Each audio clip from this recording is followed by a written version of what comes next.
Salut tout le monde, voilà, il est fini le Hobaou Hyper 8 SC de notre très cher abo.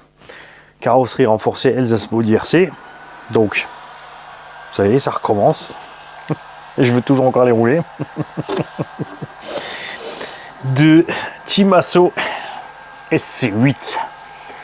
Elle est un peu moins large que l'origine, là tu le vois bien comme ça.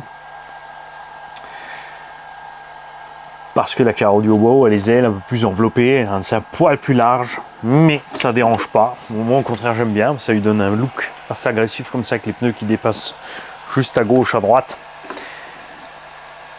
Là, je n'ai pas encore complètement découpé la carreau. Ce que j'ai fait, c'est que j'ai découpé juste ce qu'il faut pour pouvoir la monter proprement dessus. Tu es obligé d'exagérer un peu la découpe des ailes pour pas que ça aille frotter après. De toute façon, pour pas découper les pneus. La carreau, elle risque rien. Il me restait pour le fun des feux de Ford Raptor X-Max de chez Little Car Addict. C'est pour ça qu'ils sont dessus. C'était juste comme ça. J'ai pas fait les fenêtres parce que je sais pas si tu veux les découper, si tu veux faire un film. Comme la carreau d'origine va être peinte, est-ce que tu veux utiliser les stickers d'origine, juste adapter, tu redécoupes dessus pour les mettre là-dessus, ça va très bien aussi. On a un poids fini ici de 4 kg, 1, 2, 3 essais, 4 kg 700. On a mis une 6S à bord. J'ai mis de la 500 CST devant. Donc tu vois, on a un peu de débattement devant. Ça peut paraître minime, mais quand tu roules, t'es comme ça. De toute façon. Faudrait, je pense, et c'est pour ça que je les ai commandés, des ressorts un poil plus durs. Alors comme j'ai dit, tu as les ressorts orange au bas haut. Il y a des ressorts de chez Amo Racing. J'en ai commandé un jeu. Il y a des ressorts Kakapit pour l'engin. Et des ressorts Kakapit pour Hyper VS plus 20%. Mon avis, c'est ceux-là qui iront mieux pour faire une suspension vraiment ferme. Les autres feront juste un poil plus dur que l'origine. Donc j'ai commandé plusieurs jeux de ressorts en fait. Donc on discutera ensemble pour voir si tu veux. Enfin, moi ce que j'aimerais, c'est une fois t'envoyer l'engin. Ensuite, quand on réceptionne les ressorts, on te les envoie comme ça, tu peux rouler. D'un autre côté, tu m'as dit t'es pas pressé. Ça fait déjà quelques mois que tu attends ton 8SC. Donc peut-être que tu vas attendre qu'ils arrivent, je pense qu'ils seront là dans les 15 prochains jours maximum, ces ressorts, pour qu'on puisse faire quelques essais avec. À l'arrière, j'ai mis, enfin devant donc du coup, ouais, devant on pourrait même pousser le bouchon à, c'est les pistons 4 trous, pousser le bouchon ici, j'insiste là-dessus parce qu'il y a vraiment, chez Hobaou, tu reçois du 6, 4, 3 ou 2. Il y a certains qui ont encore des pistons en plastique, d'autres ils ont les pistons téflon. Sur en téflon c'est mieux, les plastiques des fois cassent. Pas sur ce type d'engin parce que tu vas moins fort. Qu'est-ce qui lui arrive? Pourquoi tu nous fais une lumière blanche comme ça tout d'un coup là-bas? Il déraille le truc. Enfin ça se trouve c'est moi, hein. Ne vous inquiétez pas. C'est possible que ce soit moi qui déraille. J'ai des nouveaux médocs. Je pense que vous l'avez remarqué. Hein. D'ailleurs, Alit pourra vous le dire quand il était là pour qu'on fasse sa FG, il s'est bien marré. Hein. Mani, il a fait couler le café, il n'a pas mis la tasse. Ce genre de choses, en boucle. Hein. Alors, heureusement, il était à côté pour surveiller ce que je fais pour les soudures, hein, parce que sinon... Donc, à l'arrière, je suis passé à 200 CST. Alors, évidemment, là, l'engin est très souple, parce que c'est comme ça que j'aime rouler mes ST. Regarde, mes SC. Tu vois, vraiment super souple. Le but, c'est pas de faire des gros sauts, mais de rouler dans le gros terrain. Et là, les roues, il faut qu'elles suivent. Hein.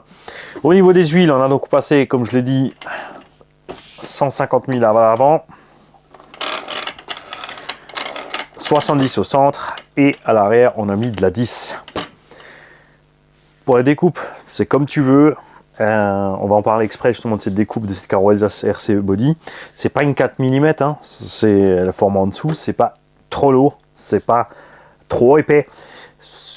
Et encore une fois, fais ton choix. Si tu as le choix des épaisseurs, selon les couleurs ou les plaques, les arrivages, ils te le diront, ils te demanderont si tu veux du 2, du 3 ou du 4. Perso, sur les SC, tout ça, j'aime bien un carreau un poil moins épaisse, comme ça on n'est pas trop lourd à la fin dessus. C'est sûr que sur un sled, je vais préférer la carreau plus épaisse parce que je vais faire le goret, même si elle a l'arceau avec. Donc c'est à toi de voir un petit peu ce que tu veux. Là, ça se découpe avec les ciseaux Alexan, tout simplement. Point très important, parce que c'est le point de panique pour beaucoup de gens. J'ai fait exprès. Tiens, je vais t'enlever la batterie, mais j'avais juste posé dedans pour que tu vois un peu ce que ça donne niveau poids et niveau réaction de suspension.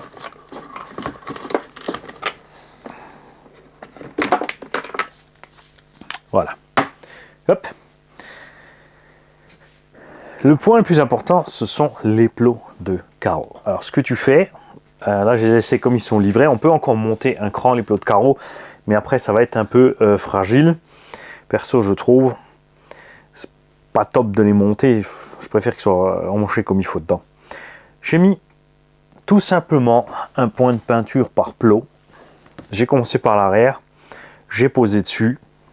Je me suis mis devant à l'intérieur du pare-choc. Alors pour arriver à ça, bien sûr, tu dois déjà grosso merdo couper l'avant pour arriver à la hauteur que tu veux sur le pare-choc. J'ai pas trop coupé. Souvent sur ces types de SC, c'est coupé encore un peu plus haut. Moi, j'ai laissé un peu plus. Le pare-choc et la carreau posent ensemble, se consolident l'un l'autre.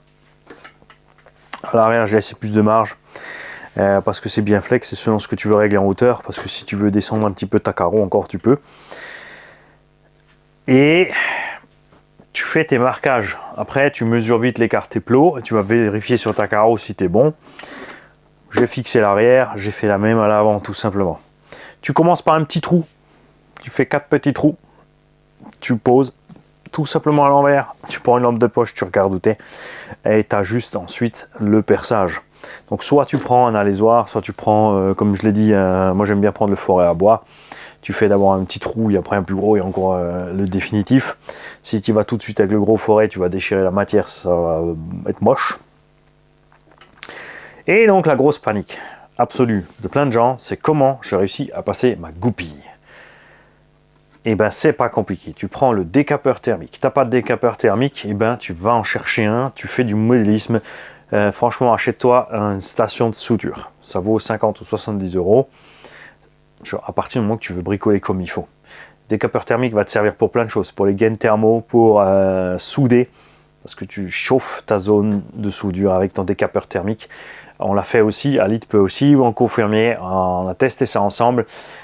J'ai profité de ses mains, il tenait le décapeur, moi je tenais le fer à souder, du câble comme ça en cuivre, soudé, 3 secondes. C'est vraiment génial. Et avec le décapeur, je mets la petite buse, et je tourne pas autour du plot. Tourner autour du plot. Tu m'as suivi? Non, c'est pas grave.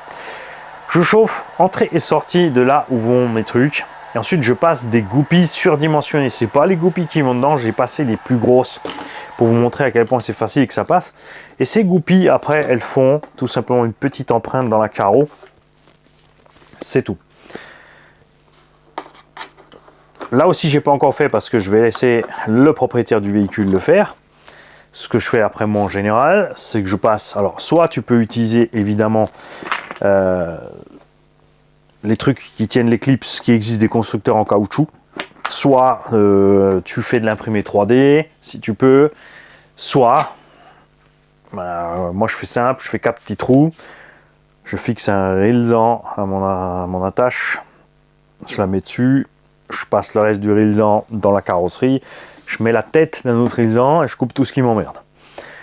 Ça va aussi. Il y a 36 façons de le faire. Tu peux faire avec du fil de fer, tu peux faire avec de la ficelle, avec un lacet. Tu fais comme tu veux. Certains les accrochent juste ensemble parce que même si gicle, c'est facile de trouver 2 clips avec une ficelle. Ça, c'est à toi de voir après. Donc là, je vais te laisser faire. Et du coup, regarde, la zone devient un tout petit peu plus fine quand tu chauffes comme il faut ici où il y a les clips.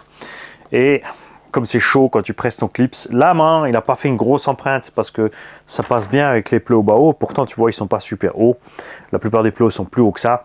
Mais c'est vrai que sur, par exemple, la Arma Granit ou des choses comme ça, quand tu mets la carreau renforcée, c'est un peu juste. Donc tu chauffes, tu passes ta goupille en force, elle va faire juste sa petite empreinte en fait dans le plastique et ça va à merveille. Alors, on va peser la carreau sans avoir découpé trop sur la carreau, juste pour que tu aies une petite idée. La carreau fait quand même 500 grammes. Après, on roule avec un gros moteur là-dedans, tu mets un gros barreau, tu mets une grosse batterie, tu es tranquille. On a un servo donc 35 kg sous 6 volts. C'est pas le plus rapide, mais il fait le taf.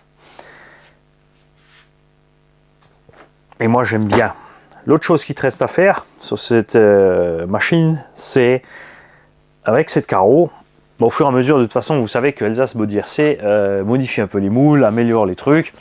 Et c'est très important de leur donner des retours à ce sujet. Quand je te dis des retours, ça veut dire au lieu d'aller sur un média social pour dire le plus simple, c'est quand même de contacter les gens avec qui tu as le problème, au lieu de chialer dans un coin, et de leur dire voilà, est-ce que c'est possible de faire ça, ou machin, ou il faudrait améliorer ça. Là, les gens te disent ok, on va noter, on va voir si d'autres ont ce problème, on va améliorer le truc. Il faut être un peu patient. Et après, il faut adapter un peu. Les marchepieds, par exemple, la carreau du 8SC, là, quand elle est perchée comme ça, bien sûr, si tu la descends, tu n'as pas ce problème. Tu as les côtés caisses qui dépassent, non, ils sont quasiment ici. Donc j'ai juste chauffé un petit peu le plastique et j'ai remonté les marchepieds pour qu'ils soient contre la carreau. Je ne les ai pas rentrés complètement dedans, comme ça, en fait, ils prolongent le truc de la carreau. Ça, maintenant, c'est d'après mon goût. Il y en a qui ne vont pas aimer, il y en a qui vont vouloir que ça se voit, il y en a qui vont vouloir que ça se cache, il y en a qui ne vont pas prendre la carreau du tout parce que c'est trop bas. Je comprends. D'un autre côté, ça protège tellement la caisse quand tu vois que tu pars au carton qu'il ne faut pas s'en priver. Existe donc en jaune, en bleu, en rouge, en vert et en blanc. N'oubliez pas que le blanc est toujours un peu translucide, donc soit tu utilises quelque chose à l'intérieur pour le rendre moins translucide, soit tu fais ce que font la plupart qui prennent une carrosserie blanche. En fait, ils prennent une carrosserie blanche pour mettre des stickers, pas des stickers, une petite LED à l'intérieur pour donner un effet fantôme à la machine. Ça, c'est comme tu as envie, d'accord?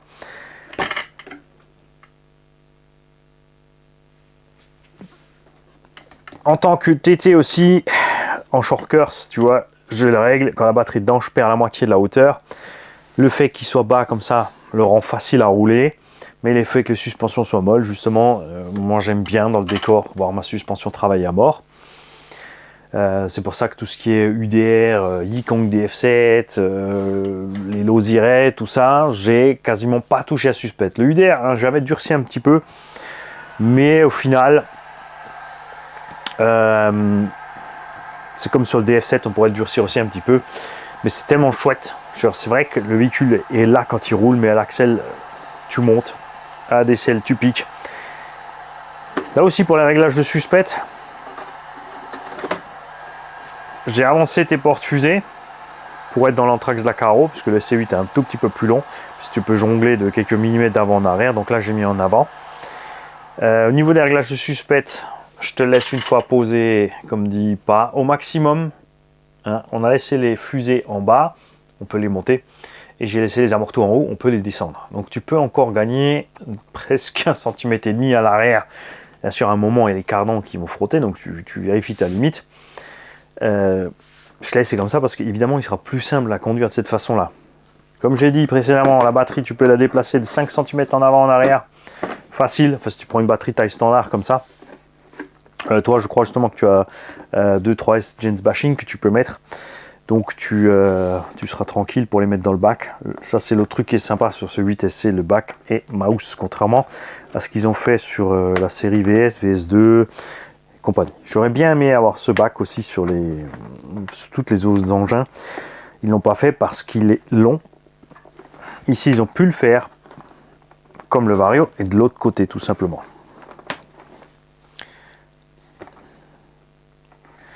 Et ouais, j'ai envie de le garder. Non, ça fait un moment que tu l'attends. Celui-là, il est pour toi. Et si besoin, est-ce que j'en ai besoin? Indispensablement. Je t'en ferai un autre. Donc, si vous avez des questions pour comment réussir à monter votre carreau, paniquez pas. De toute façon, il faut commencer quelque part. La plupart d'entre vous, je sais, ont peur parce que si je commence à couper, ça va foirer, parce que la carreau coûte quand même entre 70, 80, 90, 100 euros sur la taille de la carreau. Évidemment, le plus simple, moi je ne m'amuse pas à mesurer les plombes. Ce que je fais, c'est que je pose ma carreau, je commence à couper un petit bout de l'avant et de l'arrière. Ensuite, je fais un petit bout de découpe de roue que j'ajuste au fur et à mesure jusqu'à avoir la bonne taille pour passer ma carreau, faire mes trous et ensuite j'ajuste mes découpes. Tu vois, justement ça, je pose dessus, j'appuie, je regarde où ça frotte. Si tu n'es pas symétrique droite-gauche, parce qu'il y a des gens à qui ça pose problème, mais il va falloir qu'ils m'expliquent comment ils arrivent à voir les deux côtés en même temps de la voiture. surtout quand elle roule. Ça se voit pas. Ces carreaux, faut le savoir, sont là pour protéger la machine, pour faire les cochons. Elles sont pas là pour le côté esthétique. On a un minimum d'esthétique parce qu'on veut que ça ressemble à une caisse quand même, évidemment. Mais il y a toujours, de par le moulage, des fois, tu as l'arrière qui remonte un peu, tu as les jupes qui dépassent gauche-droite. Elles se vrillent des fois un petit peu, tout simplement, au moment de refroidir, hein, avec les différentes tensions selon l'épaisseur du plastique. Tu arrives à avoir des choses un peu vrillées. Mais encore une fois, tu as un décapeur, tu chauffes un petit peu, tu rattrapes à droite, à gauche. Et ils arrivent quand même à faire de plus en plus de détails. Je vous avais montré des GT et des machins qui étaient super détaillés. Tu vois, là, on a toutes les rainures ici d'origine de la Caro SC8 qui sont bien dedans. Les empreintes sont bien là. On a les vitres qui sont proprement faites. On a le rainurage du toit. On a tout ça.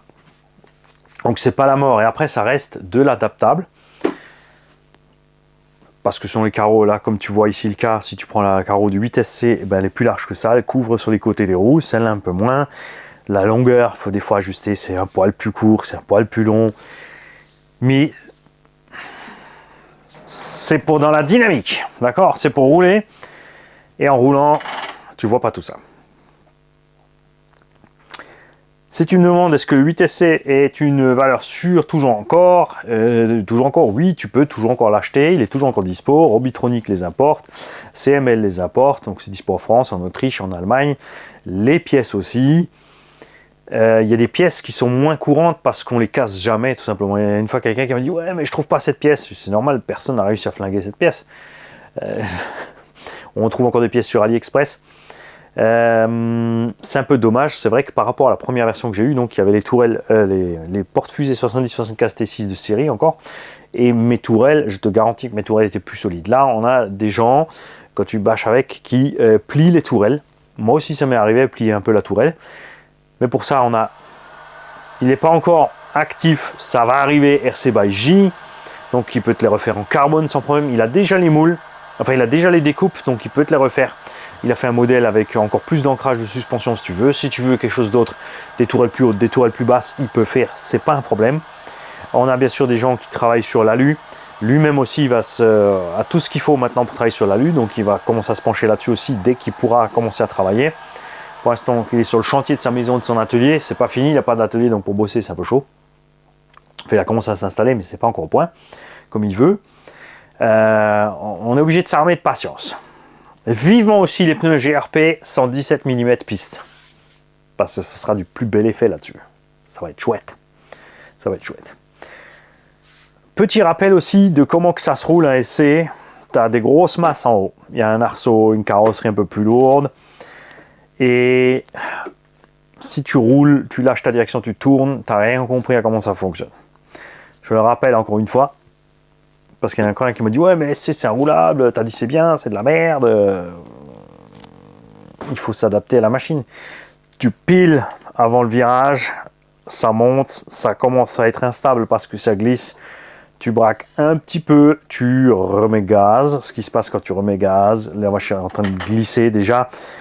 Elle va s'affaisser, comme elle glisse déjà, ça va ripper du cul, ça va augmenter ton virage, c'est pour ça que tu braques pas trop. Tu ajustes ton angle de braquage, plus ou moins. En général, on finit par contre-braquer. Et tu reprends tes gaz comme ça, justement en douceur, jusqu'à ce que tu sois là où tu veux, et là tu traces.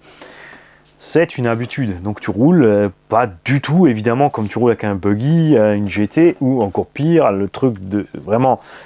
Le plus facile de tout à piloter, l'engin de bébé, c'est le truggy. Les vrais, ils pilotent des MT et des SC. Avec des ponts. Je vous souhaite à tous une belle journée. Qui d'entre vous a du 8SC? Content, pas content? Quels sont vos réglages? Où est-ce que vous roulez? Et... perso, j'ai très envie de voir arriver d'autres SC8. Serpent pourrait le faire, puisqu'ils ont déjà fait un MTE. Donc s'ils prennent les trains du buggy sur les châssis de Truggy, c'est possible. Enfin, c'est pas possible pour l'instant tout de suite. Pourquoi je t'explique? Enfin, je parle dans la gamme RTR. puisque le buggy est passé sur la gamme SRX 8, mais le Truggy et le MT sont restés sur la base 811, ce qui est dommage. On aurait vraiment bien aimé voir arriver un Truggy SRX 8 RTR et surtout un MT sur la base SRX 8, donc avec les gros roulements, fini les roulements épaulés. Ils n'ont pas fait ça. Malheureusement pour nous, et pour eux aussi je pense, parce qu'au niveau des ventes ça va se sentir, ils sont décidés de relancer une série de 811 pistes longues et MTE et Truggy RTR. Et je trouve ça vraiment dommage. Ils auraient mieux fait, clairement, de se pencher sur du SRX 8 RTR. Ça aurait été vraiment mieux. Laisser tomber la gamme 811 avec les roulements épaulés. Arma a fait, au-dessus, ils ont fait le Mojave. Ils ont laissé tomber le Senton 6S. Senton 6S qui était le Typhon, avec des bras un peu moins larges. Donc une carreau de Shorkers 1/10 en fait. Hein. Le Senton est plus petit que ça et moins large que ça. Il a la taille d'un SC110 mais avec le poids d'un 8. Mais c'est une bonne petite brique. Et donc Arma pourrait le faire, mais ils n'ont pas l'intérêt, puisqu'ils, comme dit, ils ont le Senton 3S, ils ont le Mojave. Qui c'est qui pourra encore nous pondre ça? Really? Enfin, FS Racing ou FTX, parce qu'ils ont déjà le DB8, ils pourraient faire un SC aussi. Ça serait chouette de revoir ça chez Losi, mais je pense, Losi, en fait, on a perdu Losi. Losi faisait des engins de compète et des engins RTR sympas. Mais, maintenant qu'ils ont Arma, parce que c'est Horizon Zombie, à tout le groupe, ils s'occupent de Arma pour justement, tu vois, ils ont déjà le Mojave, ils ont déjà le Buggy, le Truggy, encore ils ont laissé tomber le Talion parce que pour que les gens aillent chercher le Truggy Losi, je sais pas ce qu'ils foutent, c'est dommage. Et là ils sont partis dans la gamme Losi, en fait ils sont partis dans les réplicas, ils font plus que ça. Ils font des réplicas qu'on paye cher. Moi je suis pour que les réplicas soient moins chers puisqu'on fait une pub pour la marque. Alors là ils encaissent double puisqu'on paye des royalties pour avoir le réplica et eux en plus tu roules avec leurs produits pour leur faire la pub.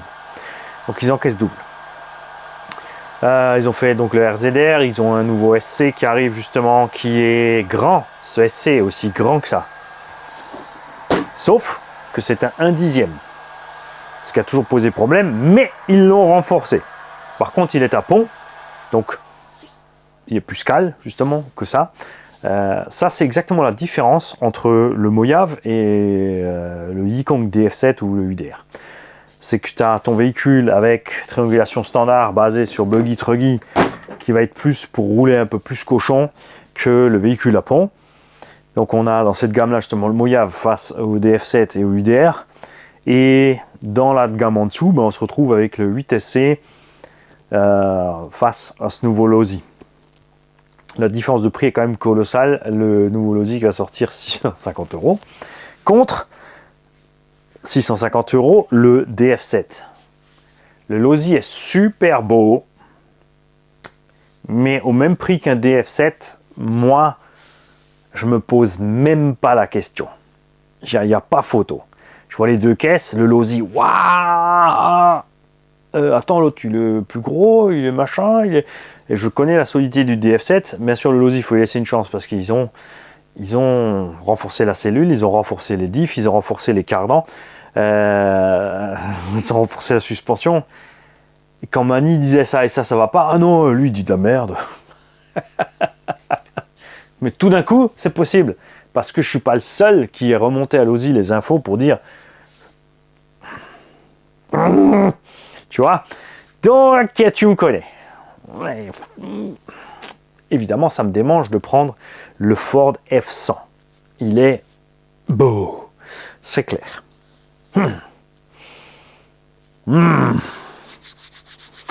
Mais bon, j'ai mon DF7 avec ma Caro LB Painting et j'attends le Bronco UT4 de chez Yikon aussi. Ouais, mais le F100, il est beau. Il est beau. Il est beau.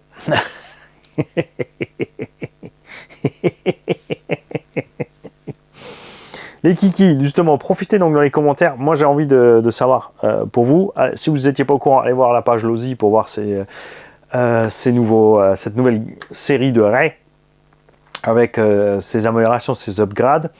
Dites-moi ce que vous en pensez globalement. Donc comme dit, moi j'aimerais bien voir arriver aussi Traxxas, c'est pareil, ils ont fait le UDR, donc ils feront pas un... j'attends quelque part un peu de la part de Traxxas de faire une série d'engins basés sur le Sledge avec un châssis 60-61, pas en 50-58, quoique s'il est plus court, non c'est plus court. Mais tu vois, il pourrait... Un buggy, non, parce que le buggy on en a assez vu, mais là ils ont fait un muggy. Ça c'est bien, mais ce que j'aurais aimé voir, mais ils le feront pas parce qu'ils ont la X01, je leur ai proposé de faire un NASCAR avec la méca du Sledge, de le rallonger un peu, de mettre des trains plus courts et de nous faire une X02 avec les diffs du Sledge.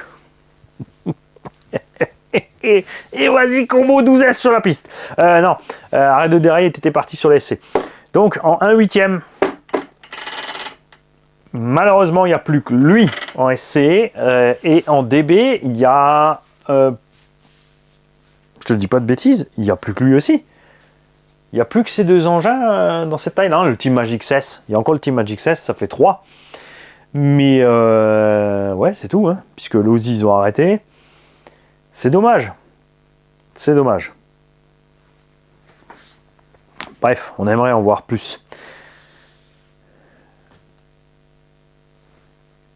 Si tu te poses la question, oui. Bien sûr, Mingyang peut le faire aussi. Tu prends les bras des trains du buggy, tu les visses sur le châssis du truggy. C'est ce que tu as là en dimension. D'accord? Et après, tu as juste à mettre la carreau. Enfin, il leur manque à faire une belle carreau et il leur manque les pare-chocs à mettre dessus. Je pense qu'il y a... J'ai bien aimé de la part de Serpent de se lancer dans l'aventure des RTR, même si on préférait des kits. De faire des kits d'entrée de gamme plutôt que des RTR d'entrée de gamme, parce qu'ils sont dans la compète, mais ils ont remarqué que vendre juste des engins de compète, ça suffit plus. Donc ils se sont lancés justement dans le MT, que j'adore, le Serpent MT, même si c'est un châssis plat. C'est pas un MT comme j'aime, mais l'idée était top. L'idée était top avec les gros pare-chocs, l'implantation électronique dedans, les gros amortos, c'est top. Mais il est vraiment temps qu'il fasse un Serpent MT SRX8 RTR. Ça, c'est vraiment dommage. Et comme dit, un petit short course. Donc, cogitez un petit peu et partagez-moi vos idées. Je te parle pas de le faire soi-même parce qu'il ne faut pas oublier, si on le fait soi-même chez Coralie, bien sûr, tu peux le faire aussi. Le problème, c'est le prix. Puisqu'il te faut les pièces de 2 véhicules, il te faut les pièces de truck, enfin, il te faut le châssis du truggy, les cardans centraux, tourelle et amortos, si tu veux le grand débattement, et ça sera peut-être un peu exagéré même, et les trains complets du buggy dessus. Tu vois, niveau pièces, c'est pas au prix des pièces chez Arma déjà. C'était jouable à un moment donné, c'était jouable avant que Horizon Hobby foute la merde dans Arma. Parce que les pièces étaient pas chères, on pouvait avoir des trucs chez JRC aussi avec la nouvelle réglementation importation-exportation, enfin de l'apport-export avec les taxes et les machins. Avant, tu pouvais acheter des trains entiers là et là et là, il y a un châssis là, il y a un machin là, et tu assemblais ton engin, il te revenait pas plus cher que le RTR. Maintenant, tu vois bien le projet Arma que j'ai là, j'en suis déjà à 650 € de pièces. Il n'y a pas encore l'électronique. Tu vois où je veux en venir, c'est il y a nos limites. Et ça, c'est un peu dommage. C'est pour ça que ce serait intéressant qu'un fabricant nous sorte ça. Donc on attend aussi Coralie, parce qu'on ne sait pas ce qu'ils vont faire. Ils ont fait le Asuga. Est-ce qu'ils vont faire, maintenant qu'ils ont fait un buggy de cette taille, un peu voir comment ça se passe, est-ce qu'ils vont passer sur un truc, tu vois alors, il y a le Python et le Typhon. Il y a le Creton et le Chronos. Il y a le Talion et le Shogun. Bon là, tu me diras, oui, Talion, ils n'ont pas trouvé de nom qui ressemble. Ça aurait pu être le Valion. Alors, est-ce qu'ils vont nous sortir un Mojave, pas Mojave, un Mojave, le Gobi par exemple, c'est le désert de Mojave, le désert du Gobi, je ne sais pas. On ne sait pas ce qu'ils vont faire. Alors, en tout cas, j'espère que Coralie va changer ses plastiques. Et Hobbytech aussi. Par la même occasion. Vous êtes dans la même usine, demandez-leur un autre plastique. Il faut faire quelque chose. Il faut faire quelque chose pour rester en compétition face à tout ce qui déboule de Taïwan et de Corée et de Chine, parce que je veux dire, Traxxas, ils ont leur nom pour eux. Il y a l'espèce de truc à mire. Tu vois, chez les ricains, on achète ricain. Donc c'est pour ça que l'Aussie et 2-3 marques s'en sortent encore. Mais franchement, avec ce qui arrive de ce que fabrique Yikong, KDM, Kakapit et compagnie, on va se faire... En Europe, là, si ça se bouge pas, on va se faire déglinguer. Et les ricains aussi, je pense qu'ils vont commencer à sentir, à payer la facture de leur arrogance et de leurs tarifs hors normes. Salut les kikis.